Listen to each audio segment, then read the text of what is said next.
Nós somos a primeira igreja batista em Itapevi. Que a mensagem a seguir possa abençoar sua vida.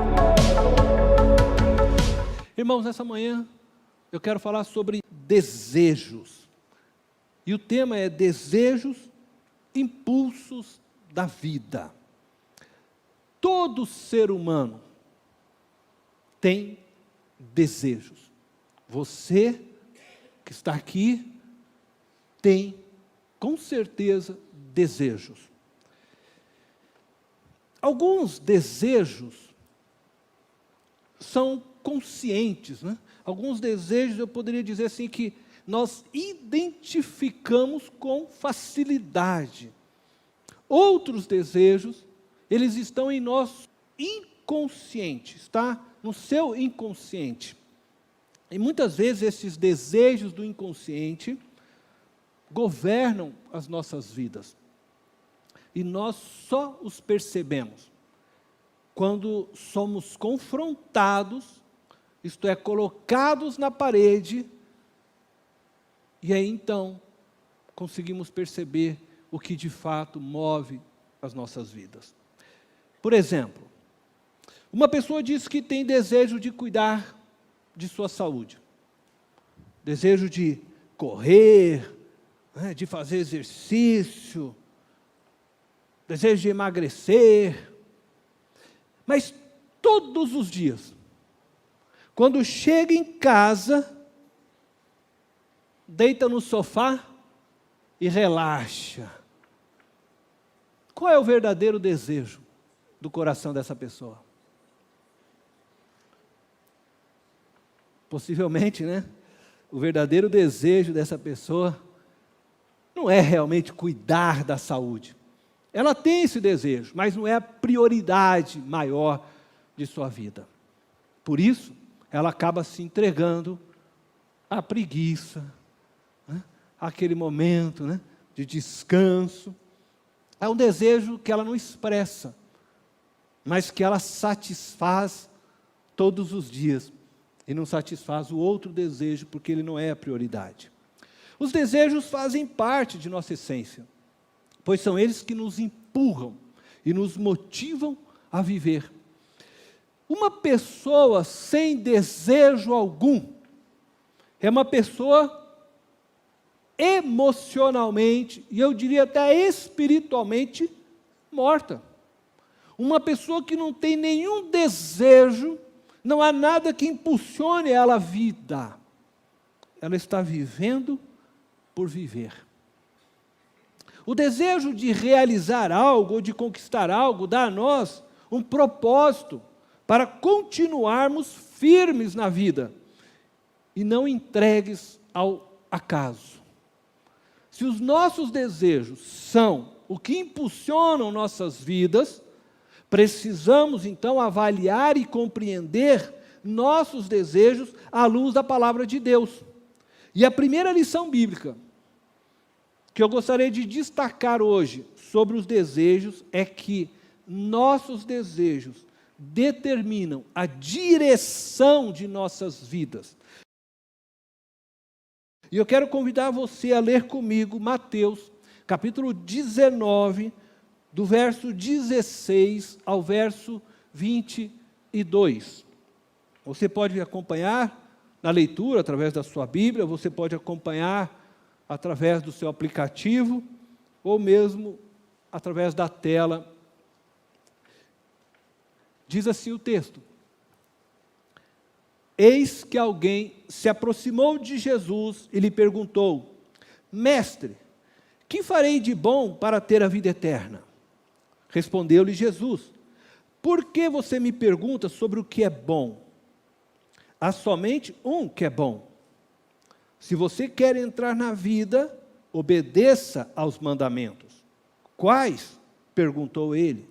Jesus respondeu: Não matarás, não adulterarás, não furtarás, não darás falso testemunho, honra teu pai e tua mãe, e amarás o teu próximo como a ti mesmo. Disse-lhe o jovem: A tudo isso tenho obedecido. O que me falta ainda? Jesus respondeu: Se você quer ser perfeito, vá, venda os seus bens e dê o dinheiro aos pobres, e você terá um tesouro no céu. Depois, venha e siga-me. Ouvindo isso, o jovem afastou-se triste, porque tinha muitas riquezas. Essa história da Bíblia nos fala de desejos. Um jovem rico desejava ter a vida eterna, e ele se aproximou de Jesus para lhe perguntar o que deveria fazer para obtê-la. E Jesus diz então ao jovem rico que deveria obedecer aos mandamentos de Deus, que foram dados por Moisés. O jovem, acreditando que já os cumpria, diz a Jesus: a tudo isso tenho obedecido. Entretanto, a pergunta que ele faz a Jesus logo em seguida, o que me falta ainda, mostra que ele não se sentia seguro quanto à sua salvação, embora obedecesse aos mandamentos. Essa insegurança se deve a 2 fatores. Primeiro fator, a obediência aos mandamentos não assegura que uma pessoa é suficientemente justa para entrar no céu.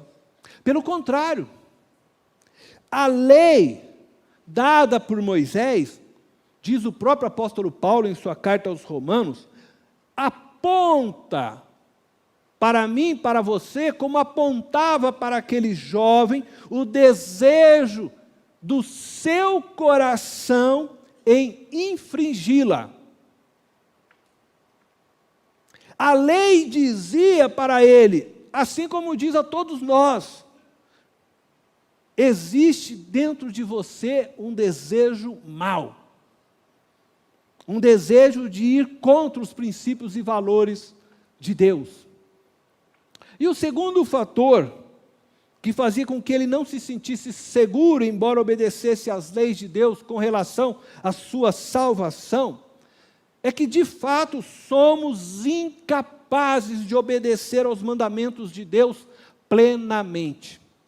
O jovem rico acreditava que estava obedecendo aos mandamentos de Deus, mas quando Jesus diz para ele: dê tudo o que você possui aos pobres e me segue, ali foi apontado já que ele falhava no primeiro mandamento, pois ele amava mais o dinheiro do que a Deus. Mas nessa história que nós estamos vendo, então, está claro que existe um segundo desejo. Existe um primeiro desejo anunciado, que é o desejo dele entrar no céu, mas existe um segundo desejo que estava no seu inconsciente e que governava a sua vida, a qual ele ainda não tinha sequer pensado ou confrontado. O relato nos mostra isso. As palavras de Jesus o confrontou e trouxeram à luz este desejo que estava escondido em seu inconsciente, o desejo de se tornar cada vez mais rico. Ele não estava satisfeito com o que ainda tinha, ele desejava ainda mais. E este desejo era mais forte pela história do que o desejo de entrar nos céus. Isso é claro e evidente, porque quando ele é confrontado por isso, diz o texto que ele se entristece e começa a se retirar, ele vai se afastando de Jesus. Ele abriu mão de Jesus, mas não abriu mão da riqueza. Por isso é importante nós estarmos atentos aos nossos desejos. E é importante você avaliar quais são os desejos que estão determinando as suas escolhas dia após dia. A segunda lição bíblica que eu gostaria de destacar sobre os desejos é que precisamos avaliar e priorizar corretamente os nossos desejos. Se os nossos desejos, como nós vimos agora, determinam a direção de nossas vidas e interferem em nosso futuro eterno, precisamos avaliá-los e priorizá-los corretamente. O jovem rico não soube avaliar e não soube priorizar os seus desejos corretamente. Ele priorizou a riqueza, ele priorizou o que é passageiro, ao invés de ter priorizado a vida eterna. Muitos hoje cometem o mesmo erro, priorizando uma vida confortável. Abrem mão de uma vida irrepreensível, honesta, de uma ética intocável, para obterem lucros e assim poderem desfrutar dos prazeres oferecidos aos que têm dinheiro. Não percebem que, ao abrirem mão dos valores e princípios do reino de Deus, condenam a si mesmos à morte eterna. Portanto, é preciso avaliar cuidadosamente cada um de nossos desejos e priorizarmos o que de fato é prioridade.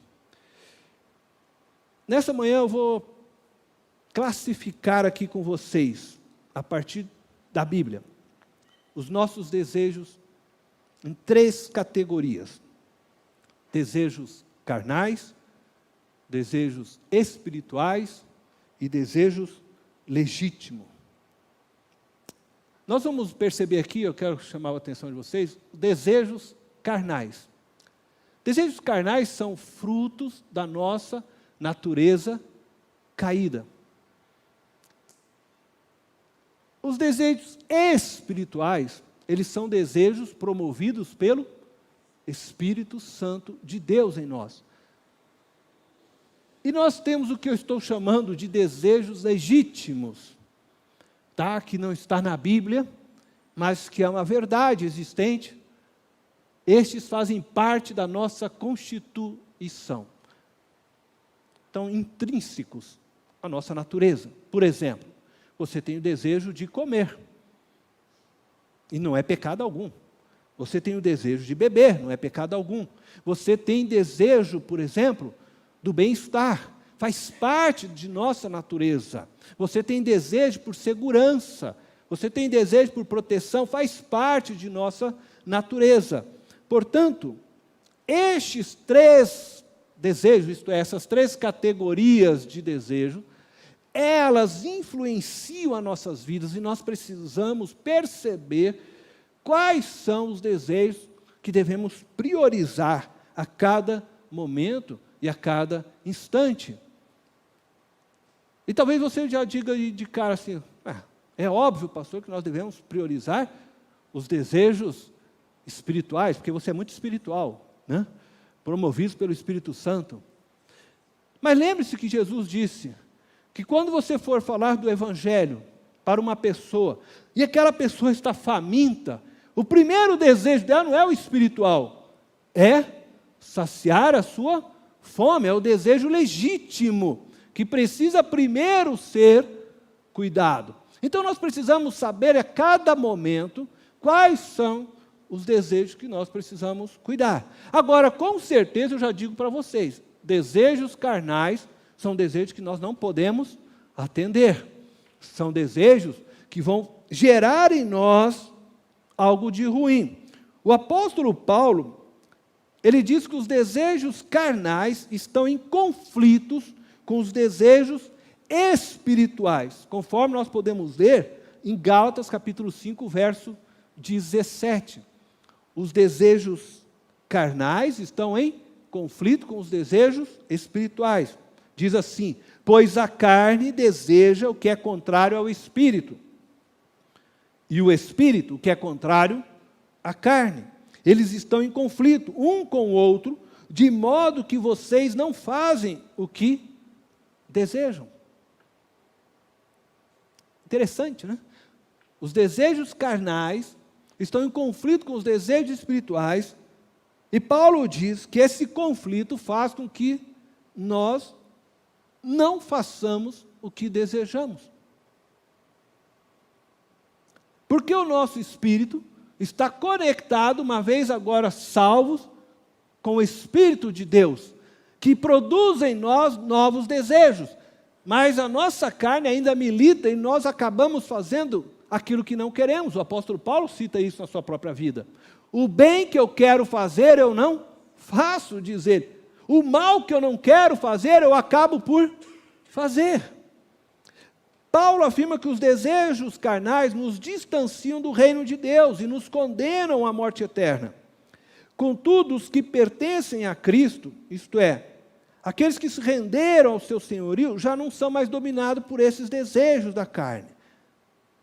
Esses desejos da carne geram em nós obras, frutos a quais estou chamando, que nos levam a essas práticas. Segundo Gálatas 5,19, verso 21, Paulo descreve algumas dessas práticas. Ora, as obras da carne são manifestas: imoralidade sexual, impureza e libertinagem, idolatria e feitiçaria, ódio, discórdia, ciúmes, ira, egoísmo, dissensões, facções e inveja, embriaguez, orgias e coisas semelhantes. Eu os advirto, como antes já os adverti, que os que praticam estas coisas não herdarão o reino de Deus. Isto é, Paulo está dizendo que os desejos carnais nos levam a produzir estas obras da carne, e aqueles que vivem na prática destas obras da carne, diz o apóstolo, não herdarão o reino de Deus. Mas os que vivem com Cristo, segundo o próprio apóstolo, já crucificaram a carne. Ele diz isso em Gálatas capítulo 5, verso 24. Os que pertencem a Cristo Jesus crucificaram a carne com as suas paixões e os seus desejos. Isto é, você que já aceitou Cristo, você que já foi para a cruz, você precisa estar sempre crucificando estas coisas na sua vida. Você precisa crucificar os desejos da carne. Por isso Paulo diz, mortificai aquilo que é da carne. Então os que pertencem a Cristo, que crucificaram agora a carne, estes são tomados por novos desejos, novas paixões. Passam então a ter prazer maior, não nas coisas temporais, não mais nos desejos da carne, mas naquilo que os conecta com a eternidade, naquilo que os conecta com o próprio Deus. O prazer daquele que é nascido de novo, daquele que tem o Espírito de Deus, passa a ser agora diferente, transformado, mudado, como você queira usar, daqueles que ainda não encontraram com Deus, daqueles que ainda não conhecem a Deus. Você passa a ter agora novos prazeres. Você encontra prazer através do louvor. Você encontra prazer quando está na casa de Deus. Você encontra prazer ao ler a Bíblia. Você encontra prazer em Deus. O teu coração é movido agora pelas coisas espirituais, pelos desejos espirituais. Você encontra prazer ao fazer o bem. Você encontra prazer ao perdoar. Você encontra prazer ao sofrer pelo nome de Cristo.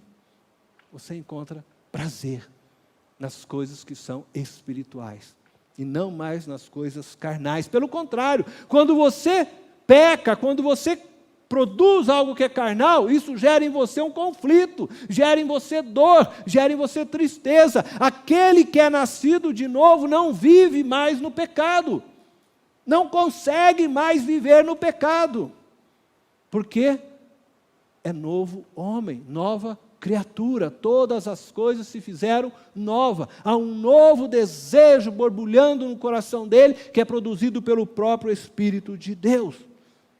E aquele que vive agora dirigido pelo Espírito de Deus, segundo então o apóstolo Paulo em Gálatas 5:22, ele produz agora o fruto do Espírito.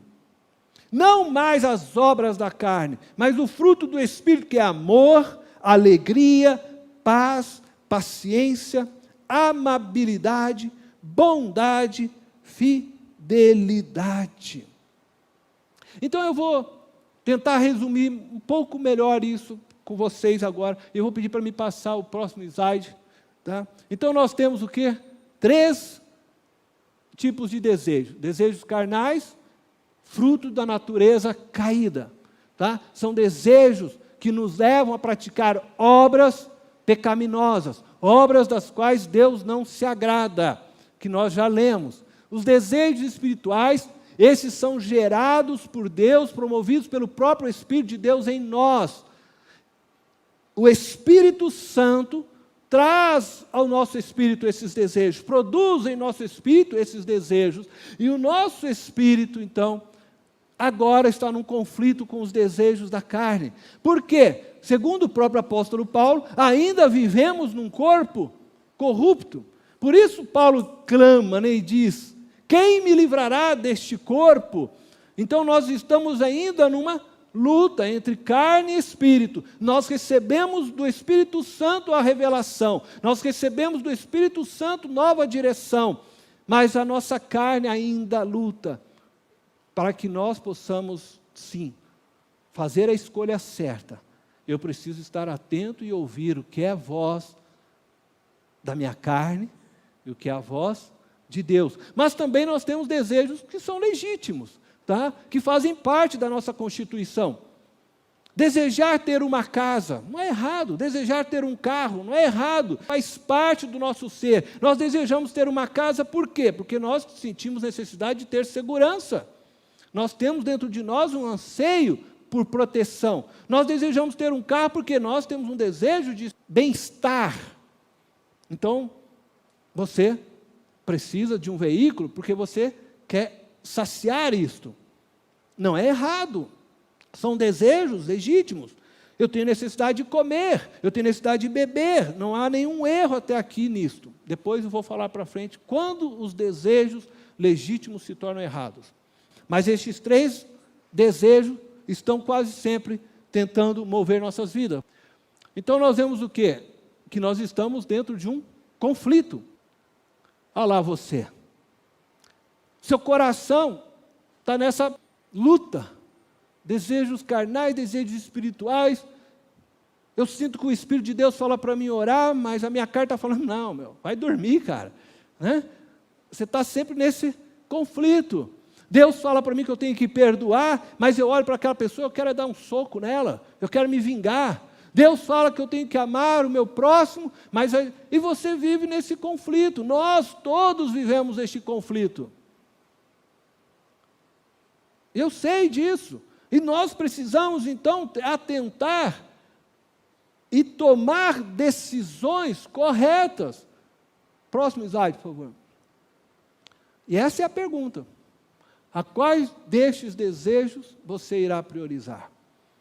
A carne? Os desejos espirituais? A sua natureza humana? E como eu disse, volto então a repetir, os desejos da carne produz obras da carne, que são pecaminosas, e quem vive nesses desejos não herdarão o reino de Deus, diz a palavra de Deus. Portanto, esse daqui eu tenho que excluir da minha vida. Não posso viver aqui.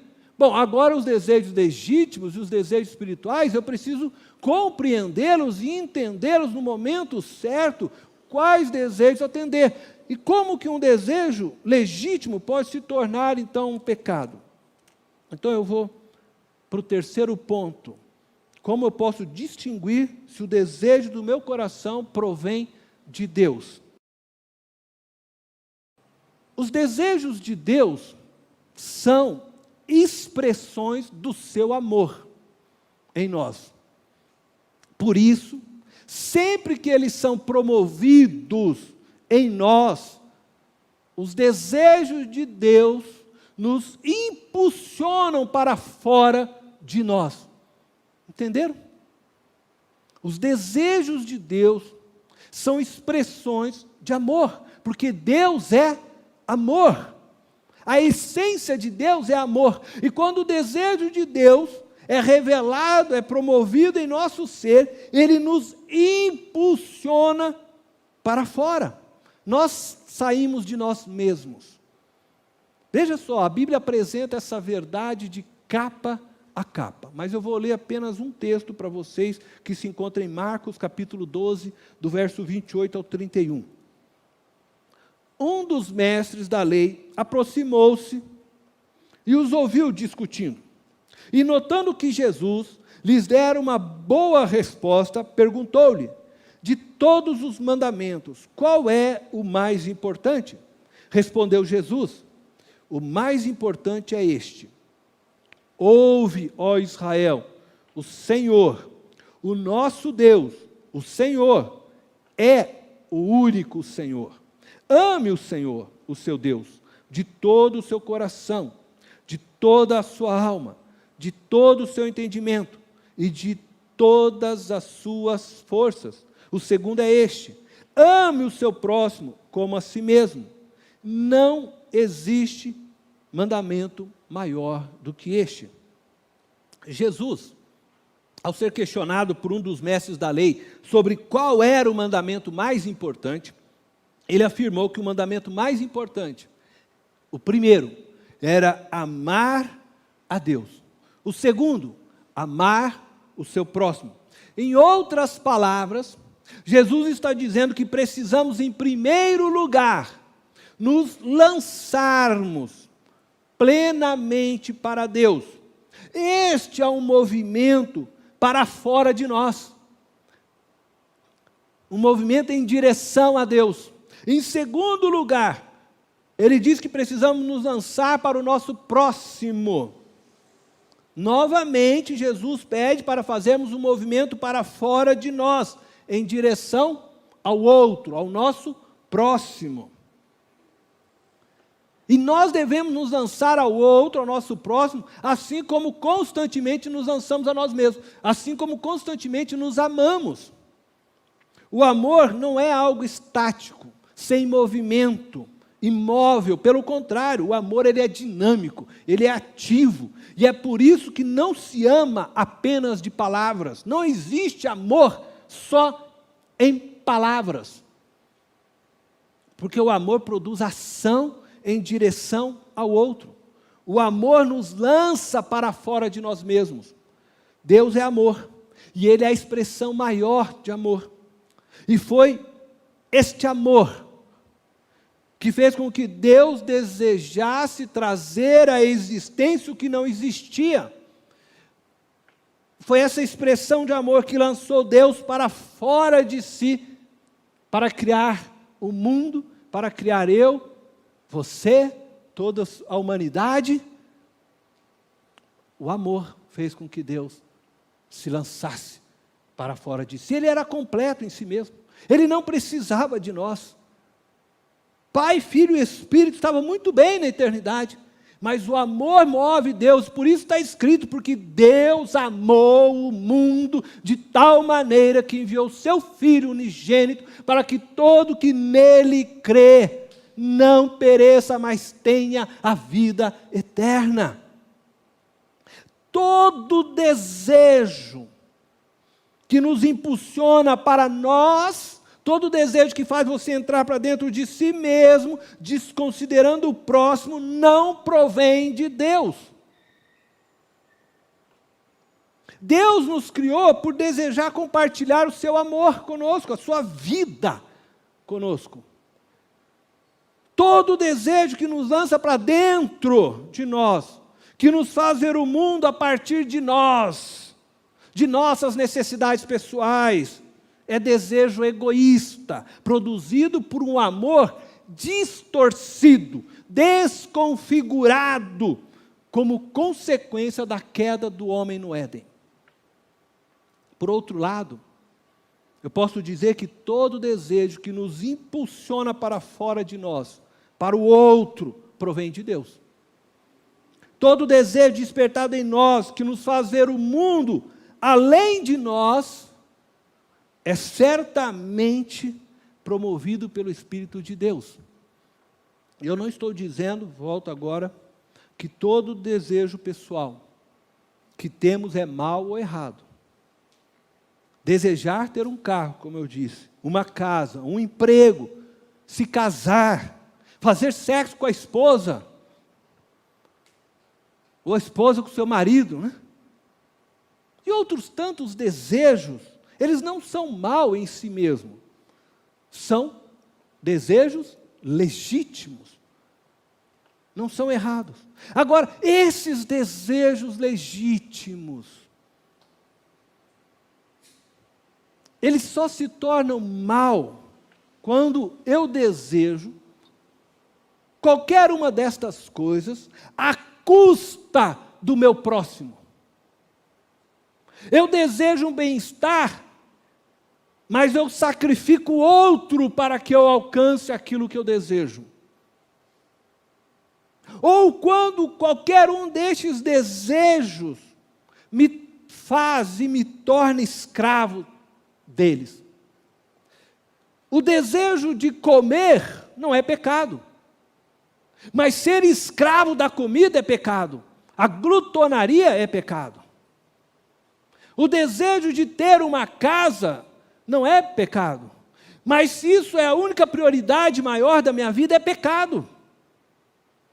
Quando algo substitui Deus ou toma o lugar de Deus, a prioridade de Deus se torna pecado. Mesmo um desejo legítimo, ele se perde daí então e se torna errado. Um desejo alcançado à custa da vida do outro, ele produz destruição de todos nós. Você não só fere aquela pessoa, mas você criou um caminho para se tornar um ciclo de pessoas se ferindo. Porque aquela pessoa ferida, amargurada, ela vai ferir outro com a sua amargura.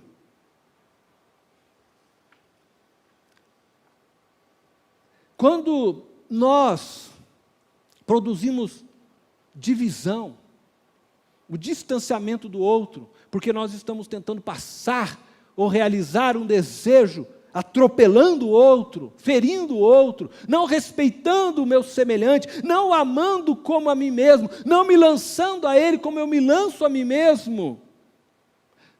Eu crio um movimento de replicação do mal, porque todos nós estamos conectados um ao outro, todos nós somos ligados de alguma forma um ao outro, todos nós nascemos de Adão e de Eva, e todos nós trazemos o DNA de Adão e de Eva, e tal é essa conexão cósmica que Deus criou, que quando Adão, o único homem e Eva existia e pecaram, o cosmo inteiro foi abalado, o caos não é só para o Adão e Eva, é para todos, e tem replicado isso em nós, de tal forma, essa conexão, que quando o único homem justo morreu numa cruz, Jesus Cristo, o único homem perfeito, a sua justiça também replica sobre nós, aqueles que creem.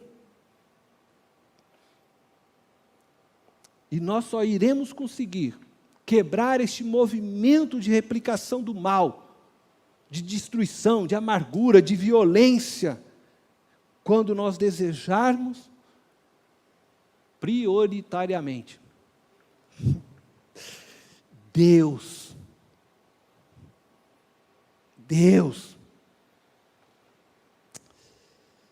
o Deus que na cruz morreu por nós, o Deus que se fez verbo.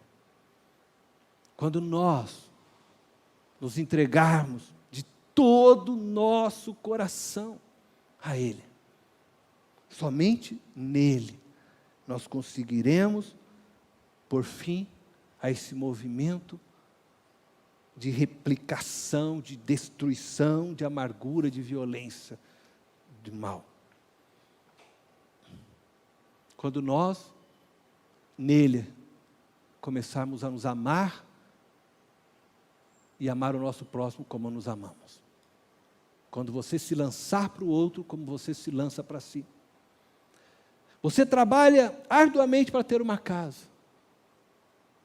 Mas quando você estiver trabalhando arduamente para ter uma casa, pense no seu semelhante que não tem uma casa. E quanto você poderia também fazer por ele. Não pense só em si. Viva a vida pensando no seu semelhante. Viva a vida pensando no seu próximo. Cada indivíduo que descobre Deus e se rende à sua sabedoria, é mais um indivíduo impulsionando para fora de si mesmo a vida de Deus.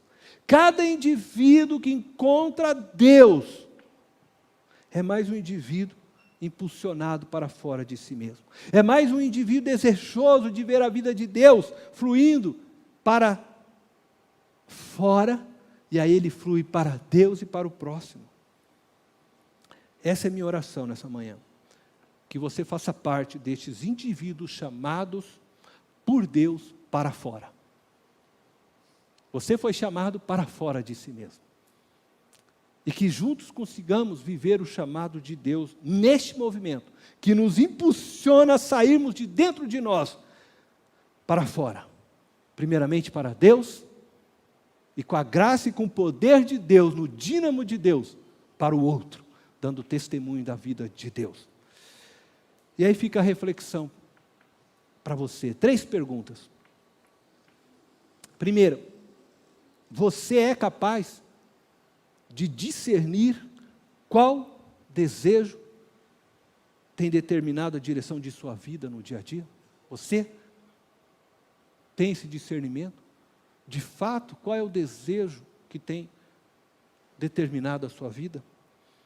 Segundo, você tem avaliado os seus desejos para saber se eles são carnais ou espirituais?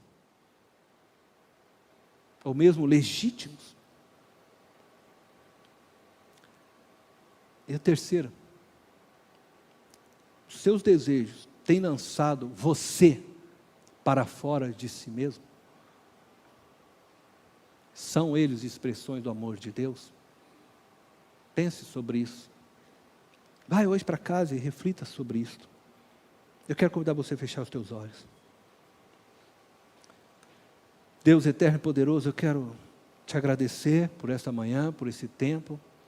Pedir a Deus que esteja nos falando ao longo desse dia, que os nossos desejos possam ser priorizados da maneira correta, que possamos viver, Senhor, a vida a partir dos teus desejos, que nós possamos ser a expressão do teu amor ao mundo, que nós possamos nos lançar para fora de nós, primeiramente ao Senhor e depois ao nosso próximo, inteiramente, plenamente. Nos ajude a amar como o Senhor amou, a viver como o Senhor viveu. E obrigado, Senhor, por nos falar nesta manhã. Em teu nome eu oro e agradeço. Amém. Esta foi mais uma mensagem especial da Primeira Igreja Batista em Itapevi. Que Deus te abençoe.